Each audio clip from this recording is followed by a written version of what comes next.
इस वीडियो के संग मैं जो क्वेश्चंस आपको कराऊंगा सिमिलर टू दैट या वही क्वेश्चन आपके बोर्ड एग्जाम में आएगा। तो जैसे आपको बोर्ड में अटेम्प्ट करना है सेम वेज में हम यहाँ पे अटेम्प्ट करने लगे हैं। हेलो डियर स्टूडेंट्स, देखिए हम लोगों ने एक नई सीरीज शुरू की हुई है जो इससे बाहर कुछ भी नहीं आएगा। इसमें हम 10th और 12th बोर्ड वाले बच्चों के संग काम कर रहे हैं, जिसमें 10th की ऑलरेडी 2 वीडियोस आ गई हैं और आज 12th की सेकंड वीडियो लीनियर प्रोग्रामिंग हम शुरू कर रहे हैं। इस वीडियो के संग मैं जो क्वेश्चंस आपको कराऊंगा सिमिलर टू दैट या वही क्वेश्चन आपके बोर्ड एग्जाम में आएगा।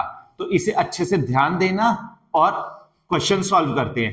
पहला है solve the given LPP linear programming problem graphically. इसे ग्राफिकली सॉल्व करना होता है। कई बार बच्चा क्या होता है इनिशिएट ले जाता है और उसे एल्जेब्रिकली सॉल्व कर देता है। याद रखना एल्जेब्रिकली सॉल्व नहीं करना, उसने कहा है ग्राफिकली सॉल्व करने के लिए। हमें मैक्सिमाइज करना है z, ऑब्जेक्टिव फंक्शन जो है उसे मैक्सिमाइज करना है फॉर गिवन द कंस्ट्रेंट्स। ये कंस्ट्रेंट्स हमें गिवन है। सेम वेज एक और है, इसमें मिनिमाइज एंड मैक्सिमाइज दोनों करना है। कंस्ट्रेंट्स फिर से हमें गिवन है।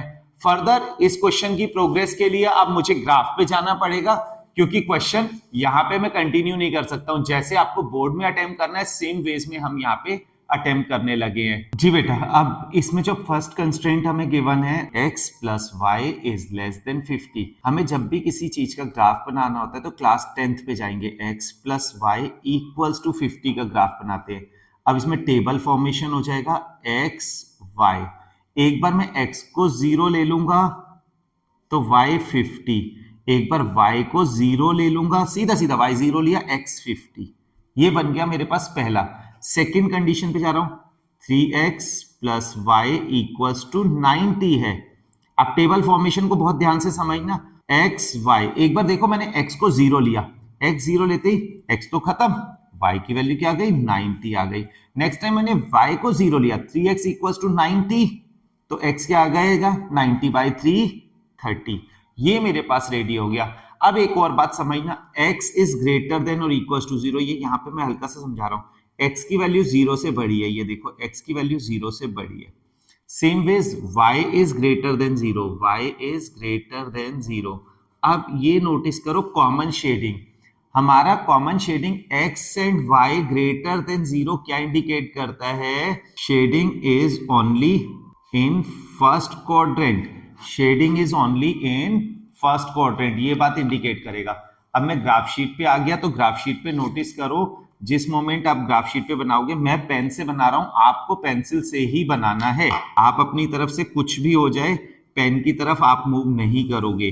Graphs and diagrams only with the pencil, ये रूल होता है बोर्ड का, बाकी सब्जेक्टों में भी याद रखना। अब ये x एक्सिस हो गई, ये y एक्सिस हो गई। मुझे स्केल भी प्लान करना है, तो स्केल किस हिसाब से प्लान करूं?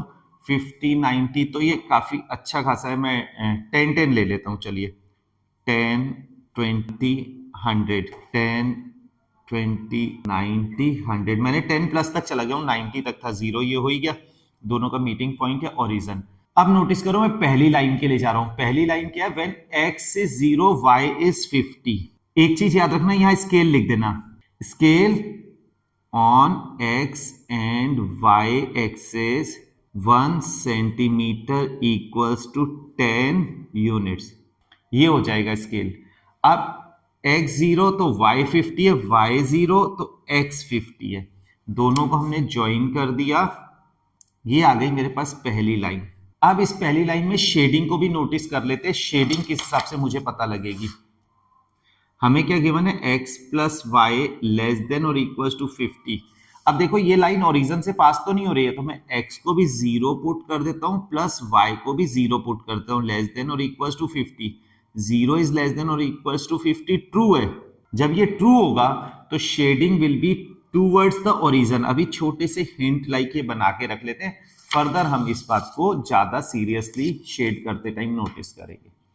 अगली बार when x is 0 y is 90, when x is 0 y is 90 and when y is 0 x is 30। एक काम और भी हम कर सकते हैं, यहाँ पे लाइन की इक्वेशन लिख दिया करें, x plus y equals to 50। पहली लाइन ये थी। अब सेकंड वाले केस में अब देखो, अगर मैं ये ग्राफ पे नहीं बनाता तो इंटरसेक्शन पॉइंट भी तो मुझे नहीं मिलना था। पहले इसकी लाइन लिखो, 3x plus y equals to 90। मैंने कहा था जब भी आप ग्राफ ड्रॉ करते हैं वो इक्वल्स टू के लिए ड्रॉ होता है। अब इंटरसेक्शन पॉइंट मुझे मिल गया, x की वैल्यू कितनी आई है 20 और y कितना आया है 30। तो ये इंटरसेक्शन पॉइंट मिल गया ये वाला। पहले अब मैं इस वाले में भी शेडिंग के लिए जा रहा हूं। 3x plus y is less than और equals to 90। 3 into x 0 because it is also not passing from the origin, origin से तो पास हो ही नहीं रहा है। प्लस y की वैल्यू 0 लेस देन और equals to 90। 0 is less than और इक्वल्स टू 90, फिर से ट्रू हो गया। True means towards the origin. अब मुझे सिर्फ कॉमन शेडिंग पे वर्क करना है। आप सोचो इसके भी नीचे का शेडिंग और इसके भी नीचे का शेडिंग, कॉमन शेडेड रीजन ये आ जाएगा। अब देखो यहाँ पे कॉर्नर पॉइंट्स कौन से आए, एक ही आ गया, एक ही आ गया, एक ही आ गया। जो शेडेड रीजन, फिजिबल रीजन को जो टच करता है उसे कहते हैं बाउंड्री पॉइंट्स। तो बाउंड्री पॉइंट्स कौन से हुए, एक आया 0 50, ए बोल दो इसे। सेकंड पॉइंट आया 20 30, इस पॉइंट को हम बी बोल देते हैं। फिर ये पॉइंट आ गया सी 30 0, ये आ गया सी 30 0। ये मेरे पास आ गए boundary points, corner points of the feasible region. अब मुझे z गिवन है जिसे मुझे मैक्सिमाइज करना है, z मैक्स करना है। और z क्या है 4x प्लस वाई। अब z किस किस पे चेक करूंगा, z की चेकिंग होगी, z will be checked at a b c। a क्या है 0 50, b क्या है 20 30, c क्या है 30 0। Let us put 4 into 0 plus 50, answer आ गया 50। Next time 4 into 20 plus 30, 4 into 20 80, 80 plus 30 110। फिर 4 into 30 प्लस 0, 4 into 3 12, 120। हमें क्या करना है, मैक्सिमम करना है।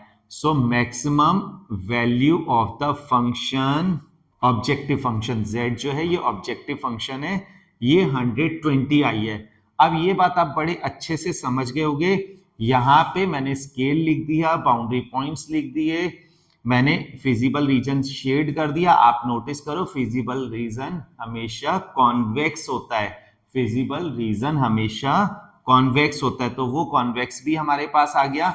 हमने इसमें मैक्सिमम फाइंड करना था, मैक्सिमम वैल्यू भी पता लग गई। अब लास्ट में स्टेटमेंट लिख देंगे आप, therefore z is maximum at 30 0 and maximum value is 120। ये हो गया आंसर स्टेटमेंट। इस टाइप से हम ये वाला ग्राफ बना सकते हैं। आपने बड़े अच्छे से इस ग्राफ को भी देख लिया और पूरी वर्किंग को भी नोटिस कर लिया है। अब मैं सेकंड क्वेश्चन करने लगा हूं। ये हम दूसरे क्वेश्चन के लिए बिल्कुल रेडी हो गए हैं।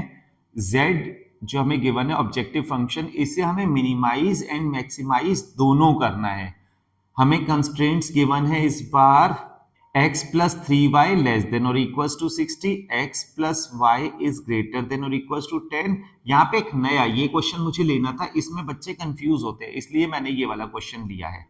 x इज लेस देन और इक्वल्स टू y और x and y both are greater than 0। ये तो हमें पता ही है, ये पिछले वाले में मैंने बता दिया है आपको क्वेश्चन में। जो only in first quadrant, shading will be only in the first quadrant. अब फर्स्ट वाला कंस्ट्रेंट लिया, x plus 3y equals to 60। मैंने आपसे क्या कहा था, जब हम ग्राफ बनाते हैं तो इक्वल्स टू इक्वेशन का बनाते हैं, इनइक्वालिटी का ग्राफ नहीं बनाते। हमारे पास ये अनइक्वल कंडीशंस के लिए, लेकिन ग्राफ हम इक्वल कंडीशंस पे बनाते हैं, क्लास 10th मेथड। अब मैंने आपसे क्या कहा हुआ है, एक बार x को 0 ले लो, x 0 लिया, 3y इक्वल्स टू 60, y की वैल्यू कितनी आ गई 20। अगली बार मैंने y को 0 लिया, x की वैल्यू आ गई 60। x plus y equals to 10। यहां क्या होगा x y, एक बार x को 0 लिया y 10 आ जाएगा, एक बार y को 0 लिया x 10 आ जाएगा। इतने पे स्टार्टिंग करते हैं, फिर आगे थर्ड वाले के लिए हम तब जाएंगे।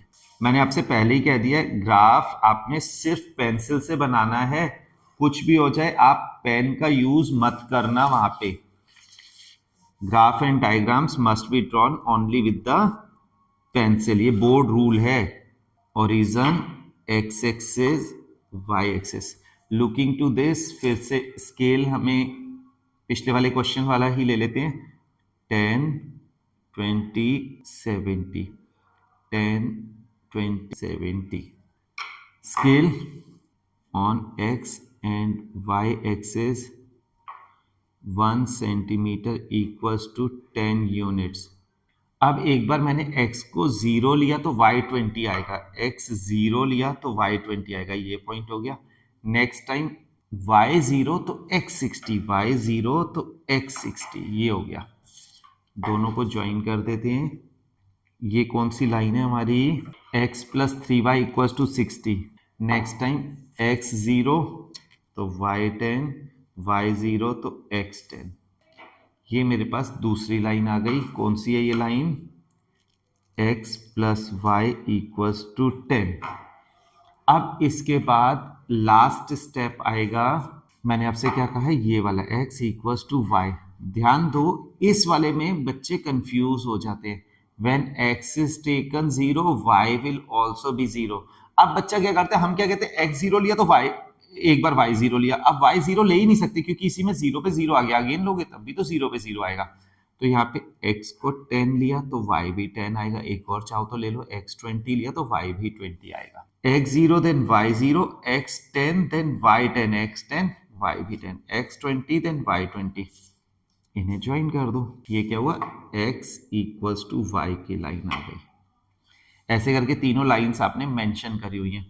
अब शेडिंग वाली स्टोरी के लिए हमें जाना पड़ेगा। शेडिंग के लिए क्या है, हमें पहली वाली कंस्ट्रेंट को देखो, x plus 3y less than और equals to 60, x 0 plus 3 into y 0 less than और equals to 60, 0 is less than और इक्वल्स टू 60, ट्रू।